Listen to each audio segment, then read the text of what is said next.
So, hello and welcome to The Fine Print. For those who don't know who we are, we're a brand new blog, podcast, whatever you want to call us. And we prefer the bite sized content, but today we've got a bit of a longer interview with someone you might have heard of, Wunderhorse Mania.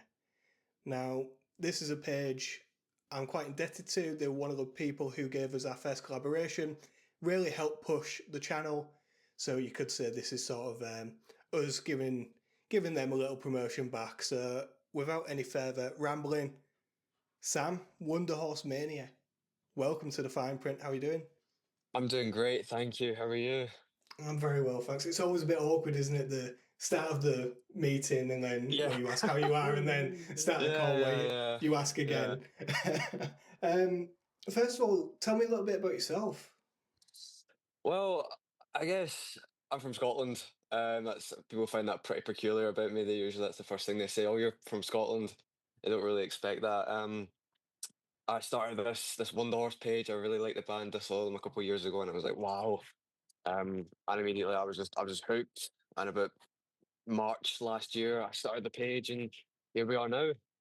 What compelled you to make a fan page for Wonder Horse? I think the love of the band and the excitement I had hearing other news from other pages, it really just sort of it took a grip on me, and I just thought, wow, I kind of want to report on this band. I feel like I could present news in a different way. No one had really done it on TikTok yet, so I was like, okay, well, this is a niche. Maybe this is like a market I could buy myself into, and there we go. Yeah, I mean you are probably one of the biggest in terms of Wonder Horse content. I did see earlier on you've got something coming with Clive Wonder Horse. Are you able to share anything on that? Well, I think obviously Clive is a very mysterious figure in the Wonder Horse bit fan base, I guess, at least on TikTok and whatever else, whoever knows of him. Um, so the plan kind of is just to go live on TikTok with each other, and he's gonna do like a kind of identity reveal almost Oh because he's god, it's uh, going to be but exciting. yeah, no, I know I've known him for a little bit. He's a cool guy, so yeah. Excellent, excellent. So you said it was when you went to a gig, but why did you sort of fall in love with this band? Think it was Fontaine's. It was 2022 November. It was sort of a time period thing as well. Um, I remember just I was sat in my seat because we didn't have the tickets to stand. I was sat in my seat with my mum. My mum was next to me, and we just went, "Wow!" But I think my mum heard "Girl Behind the Glass," and she was like, "Who the hell are this band?" And she searched them up, and I was like, "Oh, this is." These guys look really interesting. Um, I remember just being sat so far back and thinking, I really want to see these guys up close. And of course, they announced their first headline tour, and I was like, we have to go. We have to go. Um, I thought their sound was really unique. I thought I came out of that gig thinking, Wonder Horse. I preferred this. I preferred the support to the actual headline. Fontaine's. But yeah. Yeah, I've heard a lot of people say that when they saw them supporting. But of course, Wonder Horse, with the way they've risen so rapidly and just been pushed right to the forefront of sort of like the indie alternative scene, of course, that comes with the industry plant conversation.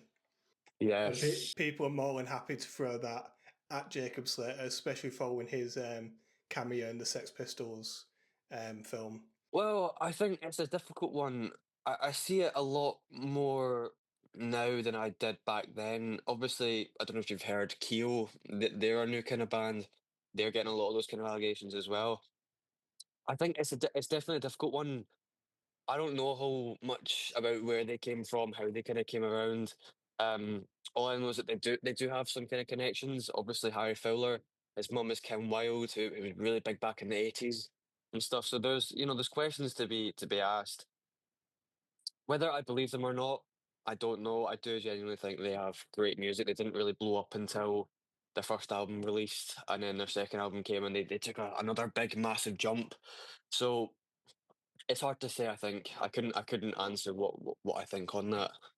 Yeah, it's interesting you mentioned Kia because I was going to bring them up later on, but since you brought them up, we'll go into them because they are a band that have blown up without really releasing. Well, I believe like they released music previously, took it down, and are now sort of re-releasing or releasing new music, and they've somehow sold out a full tour places in London Yeah, and yeah. developed this fan base. So they've had that same sort of industry plan. Where are these guys coming from? What do you make of them as a band? I think they're a great band. I think they are one of the best things to come out as of recently. Whether I think they are an industry plan, I've actually spoken to Finn and the rest of the band. I was lucky enough to share a few drinks with them at the pub after one of their gigs, and they were kind of saying that as well. They were kind of saying to me, "We don't know where this is kind of came around. They've been around for 4 years. They know Yeah, they've only just kind of picked up." yeah. Um, Personally, I don't think I know they have connections, but whether they're actually like an industry plan, I don't think so. Their music genuinely is just that good for me. Mm. It's the same one with Wunderhorse. Yeah, that's the thing. Like, I actually despise the term industry plant because I do I too. often think like a lot of bands are where they are based on merit, and it's almost like what people without the talent will say to sort of justify why they haven't made it in the industry. And it's just like, oh well, nepo babies, they must know someone, Yeah, yeah, yeah. I and agree. of course, you get that. And then I think one of the biggest examples at the moment could possibly be Inhaler, because obviously with Elia being the son of Bonner, that gets thrown at them. But by the same token, Inhaler are a bloody good band. Yeah, So, yeah, yeah. For real. and I don't think he's used the Bonner connection really. Of course, if your dad is Bonner, you're going to use it, but that doesn't mean they release bad music. But Yeah, the industry yeah. plant thing, it's just a boring conversation, and I think when it does come back to speaking about Wunderhorse in particular, they just went viral really with the use of TikTok sounds. And obviously, I mean, the first time I heard them was Teal because Teal was just going viral. That end verse sequence, whatever you want to call it, and that's why they went big, in my opinion, anyway. But then they got all the spot slots, and then that's where the industry plant thing comes in. But who knows? Who knows? They're just a bloody good band out there. However, we are coming towards the third album. They've just released The Rope. First of all, what's your opinions on The Rope? I think it's a great song. I mean, obviously, a lot of people are comparing it to Midas. A Yeah, lot of people are saying that their creativity is starting to go down the drain, but I think we need to take it at face value what it is. It's a good song. It's got good lyricism in there. Um, we weren't gonna, none of us were expecting a new song. We kind of just have to take it. We got new music. We have to be happy. Um, and I think as much as it is similar to Midas, it's not an exact copy like people are making out to be. People are overreacting. It's not my kind of favorite song. Like it's not up there on my top Wonder Horse list of yeah. songs. But I think again, we just need to be happy. We got a new song. We can't really complain. You know. I think it's the guitars in the intro, isn't it? That's where Mm, the main similarity lies. I made a comment on Twitter and or X, and basically it was about how Wunderhorse are following a similar trajectory to Catfish and the Bottlemen, mm, and not musically because they're worlds apart musically, and I actually think Wunderhorse, in terms of their lyricism and their actual music, are more talented. But we're coming towards a third album. They've just lost a member of the band. There's accusations of them not changing things up or sounding the same. And it is, I can see the similarities because back in 2019, when Catfish were releasing their third album, we were in the same position then. And I just hope it doesn't go the same way where Wunderhorse now just completely fall apart with third album. mm. Well, it's interesting because Jacob has said himself he's not a massive fan of Cub. It's all his work. It's all his work that he planned when Wunderhorse was a solo thing. All of that was written by him and him alone, to my knowledge. Um, Obviously, he had guys, and he had like a band rotation of like people were coming in, people were coming out. Obviously, there was Oscar Brown, who now does solo music. He was on guitar before Harry Fowler joined. And since then, he's I've always kind of felt he wanted to stop playing those Cub songs for a while. Even as early as the first headline tour, they were already playing Midas songs like Arizona. I believe Superman came in not too long after the first headline tour. Um, and he obviously he's came out and said that he wants to go for a more rougher sound. He feels like Cub isn't a sonically accurate representation of what they are. So they're trying to go for a more kind of rough around the edges sound, um, less produced, less. It's more imperfect. So whether we'll get a Cub sounding album again with all those like different riffs rather than chord progressions, I don't know. The third album is going to look interesting, though. I do agree. I think who knows what they'll bring, whether it's chord progressions or we'll go back to riffs or I don't know. I don't know. I hope we get a mix though for sure. It's interesting because Cub is probably their most highly regarded record as Mm, well. And yeah, of course, Jacob released his solo album, was it last year, maybe the year before? yeah, year before. And so I found that interesting. I didn't know that. I didn't know that he had distaste for that record, which I find strange because that's arguably the reason why they are where they are. I agree. I absolutely agree. I do wish they would. I wish you wouldn't hate it, but what can you really do? Um, it's the same with his solo. I don't know how much you know about his solo record, Pinky I Love You. He was kind of pressured into releasing that as well, so he's not entirely in love with that either. But whatever. It does happen sort of like when bands get bigger though, and like you lose that creative freedom. I'll always remember when I was living in Manchester, and it was around the time Cortina's released More Again Forever, which was not their most recent one, their one before. And essentially, that was corporate pressure from the label. We need to release a record. And Liam Frey, the frontman, was saying, no, it's not good enough. Don't like it. And essentially got forced into releasing it. It flopped. It was terrible. And then they took a massive hiatus 6 years before coming back, and then reverted back to what Cortinas are all about, essentially. Do you think there's any of that with Wonder Horse with like the pressure because they're on like this huge upwards trajectory? Is it just from the label or possibly the people in the background saying we just need to keep it going, we just need to keep releasing and releasing? Well, without sharing too much, I do think they were pressured into releasing a new song. I do think there could have been a little bit more refinement on the rope. There's obviously people have said that the kind of produce the producement on that song isn't great. And in areas I agree. I do think that perhaps maybe they are being rushed into things and being given less time to work on things. Um, I'm hearing rumors, these are just rumors, that they're gonna kind of start making new stuff around November, December time. Or if not, they've started already. And maybe aiming for a release around November, December time. But I can't be too sure. And whether that's too soon or not, I'm unsure as well.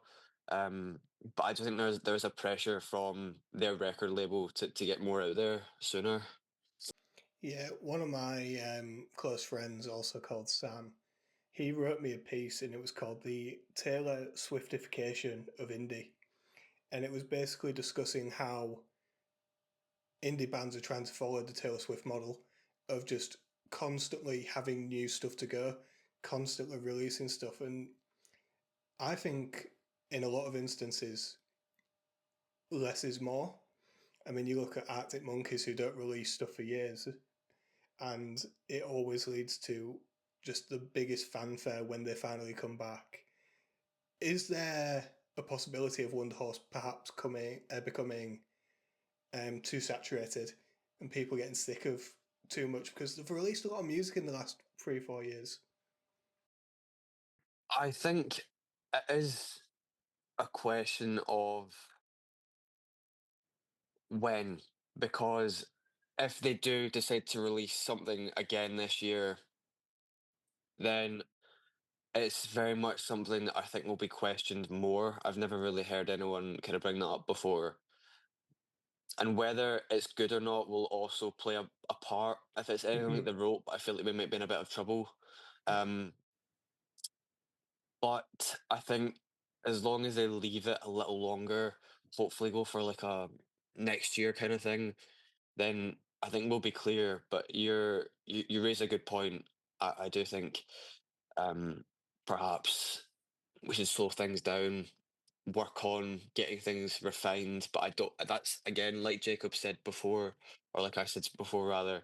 Jacob isn't all about that kind of refine things anymore. He's more looking for that kind of rough, perhaps quick produced. I don't know if he's asked about being, making things quick, but it did sound like it was put together pretty quickly, a couple hours, you know.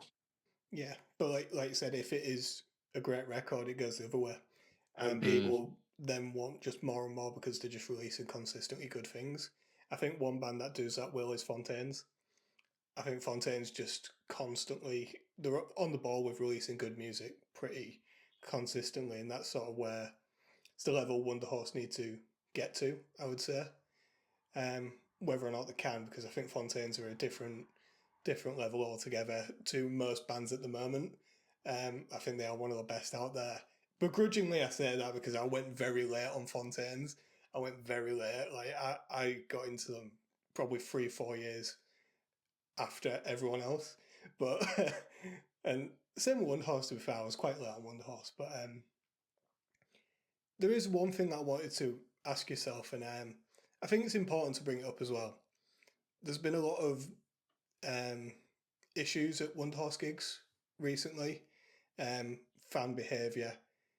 What do you make of that, and what do you think of just fan behaviour in general at gigs at the moment? Well, I think we're in a different generation. I feel like our generation, or at least the kind of ones that are turning into adults, current teenagers. I feel like the etiquette is for them at least. It's not the same as it once was. Um, I think it's not just Wunderhorse. I obviously put a few videos out saying, listen, this is not on. What the hell's happening to us? But in reality, it's an issue for everyone. You saw it at Sam Fender. There was people moshing to it's just crazy kind of songs. I do think it's an issue that has been around for a couple years now. It only just has gotten worse as they've gotten bigger. Um, but it's something. Hopefully, we can turn it around. I don't know if there is you know a way to turn things around. But yeah, I don't know. I feel like as of 2 years ago, it wasn't too bad. Things have gotten worse as they've gotten bigger, like I said. So whether it'll continue to get worse, I don't know. I will make a point of that. It was Birmingham that kind of set things off for people. I think Birmingham had the worst stories come out. I don't know if it's just some people mention me being like, "Oh, it's just a Birmingham thing." Now that's a question of what people like, but I'm sure it's not like that. I'm sure they just got pretty unlucky. But it's a shame. It's a shame. I don't know how we'll get around things, or if we'll get around things. Um, Obviously the band putting out a statement was a massive plus for us. Um, but yeah, it's we'll see what happens. You said the words gig etiquette. I love that. I think a lot of people now who are turning 18, 19, they missed out on sort of some younger younger gigs. You know, like when you first start going to gigs when you're 15, 16, like I did, I'm sure you did as well. You sort of you learn your way and how to behave.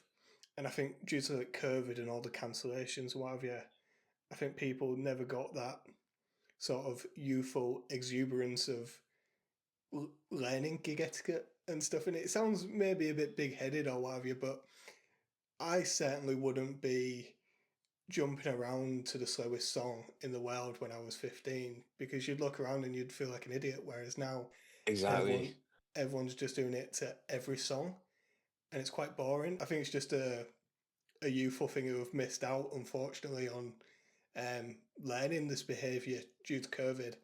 Um, it'll be interesting what happens at the Oasis gigs because there's going to be a Yeah. huge divide there between the older people who saw Oasis first time round and the younger generation seeing them for the first time. I've got a feeling that it's gonna something might kick off at some of those gigs. Yeah, I'm definitely I'm not able to go unfortunately, but you're definitely right. It's a great point. Um, what will happen there? I'm unsure. Like you said, it's not just Lemonheads. Of course, it's not. It is more of a useful thing. I definitely agree with you. The fact that I mean, literally 5 years ago, I mean, people my age were 13, 14, 15 years old, and there is sort of you miss out on what a gig should be like. I feel like a lot of people do kind of blame it on the fact that because of that, gap in in sort of gigs, people have kind of forgotten how to behave. But yeah, no, No, I agree with you absolutely. yeah, I agree with that as well. It's like when I went to my first gig, it was a band called Peace, 15 years old, and took maybe one, two photos, and then it was just enjoying the music. Whereas now we're in the TikTok generation, and it's a little um, contradictory because I'll be posting this on TikTok, and I'll be using TikTok, and so do you. But I'm also going to criticize TikTok because everyone wants that perfect video, everyone wants the perfect images, and it's just like everyone's so chronically online that we can't just enjoy something. Yeah, I find myself part of that crowd. Unfortunately, yeah, I'm not gonna sit here and pretend that I'm not, one of the main offenders. Um, you know, I, I did have a few messages being like, how can you say all this about, you encourage people filming at gigs and stuff. And honestly, I do get it. I do honestly get it. I think I can't come out and pretend like I'm not a massive hypocrite almost. Because filming at gigs is an issue, but listen, gotta get the content out there, Exactly. gotta get the Like I said, content. I'll slag people off for doing it, and then as soon as the biggest song comes on by a band I'm seeing, it's like instantly phone Yeah. out. There I am, recording Yeah. it, instantly posting it to the TikTok. Yeah. But oh, it's funny. It's funny. It's just it's the way it is now, though, and I think you just need to accept that. But yeah. Anyway, I feel like we've got a bit off track there, so I'm going to circle back to Wonder Horse. No worries, no Um, worries. I have a question here. What do you think is the perfect closer for a Wunderhorse gig? Because I was having a look at some of the set lists, and it seems like they change this up quite a lot. They've not sort of got that set song that closes the show, leaves people wanting more. You know what? If you'd asked me a year ago, I'd have said epilogue. That's how they used to do it. They always used to finish with epilogue. And I, a lot of people are a sucker for that song. I feel like it's gained a lot more popularity now that they've stopped playing it. That kind of does happen. Um, but nowadays they end with July or something like that. I think they leave their most energetic, their most when they bring out the most character, they leave that until last. But I actually think a song like Superman, I feel like that would go pretty nicely towards the end. It's beautiful. The crowd are left with a nice kind of taste in their mouth. So I think I would go for Superman personally. Very nice, very nice. What about I you? um well, when I was looking through, obviously they have songs like Teal. I've seen Teal closing it. I don't feel that should be a closer. My favourite song is actually Aeroplane. I think that's where Wunderhorse and Jacob are at their best, in my opinion. The slower, just the more ballady songs, and based on that, the one I would close with is Purple. Fair. But like you said, they're not a huge fan of those songs. I don't think Purple gets played anymore. I've seen a lot of discourse online, people complaining about that, but It's not that they stopped playing it for like 2 gigs, and people started and like people kicked there was off. there was an uproar of like, Yeah. what the hell are you doing? You know? But yeah, I think personally that's where I think they're at the best. I just think suits his vocals perfectly, and the emotion he is able to get behind every single word is sort of what attracted me to the band. Which is why when I hear songs like Midas or The Rope, I don't really relate to those. I think I know obviously they're huge and the fans love them, but for me personally, it's not really my cup of tea. But yeah, I think Purple. I think Purple's perfect closer because what you want when you're closing a gig is to leave people wanting more. Yeah.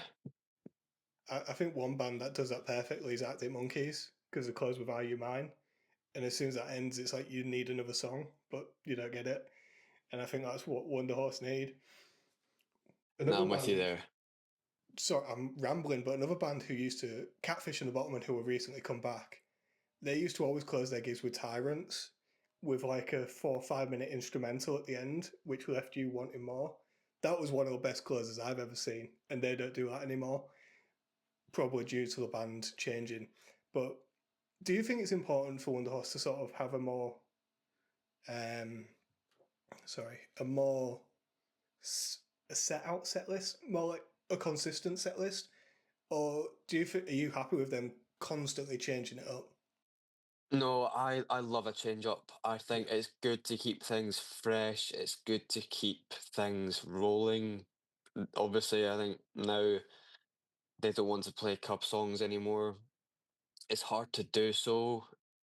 Um, so when they're switching out, uh, they switch out July, one for the Pigeons, quite a lot, or Superman as well, and Aeroplane. I like it when they switch things up, content wise as well, because yeah, that helps me out. But um, I think the it's nice to have a surprise when you're at the gig. You know, oh, they played this the other night. Maybe we'll get the same thing. Oh, there's one for the Pigeons who didn't get that the other night. It's like it's good. I think a nice switch up is always it's always helped for me. yeah. I completely agree because the bigger bands obviously they have their set lists that they play gig in, gig out. I went to the Wombats in Hull, and the guy in front of me was reading the set list that he'd saved on his phone, so he knew what song was next. So if he didn't like what song was coming next, he'd like go get a pint or something. And if you're switching it up, that would never happen. And I think it does create a better atmosphere, No, it does for sure. More engagement as well. definitely. And like you said, more content. Thank Sam, thank you very much for coming on. It's been an absolute pleasure speaking to you. you, thank you. There's just one final thing I'd like to do. I've seen everyone does it now. I want to do it. Winner stays on. So I've got 10 rounds of songs. We'll go through. Winner stays on. Oh So yeah. starting off, Midas versus The Rope.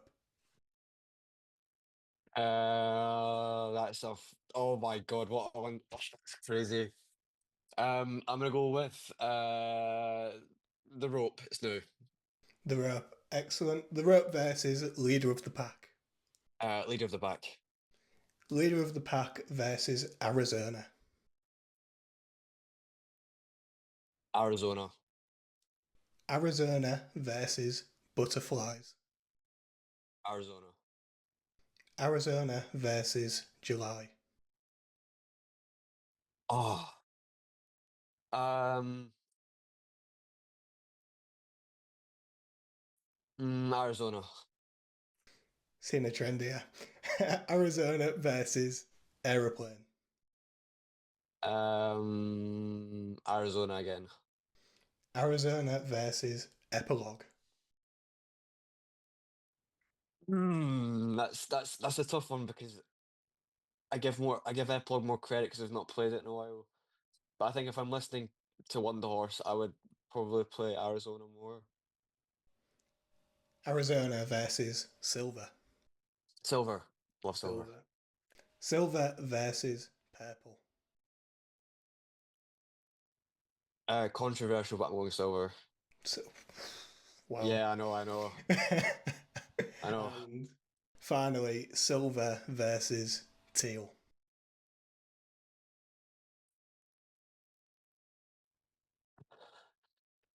Um, I've over listened to Teal. Silver's in my top three. I'm going silver. Final answer. Final answer. Silver is the winner. That's gonna annoy people. That's probably gonna. I've probably made some controversial decisions there. But yeah, silver. I've got my clips ready. Excellent.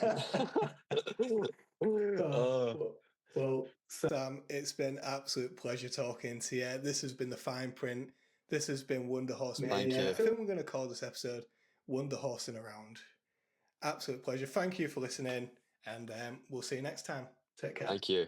See you later.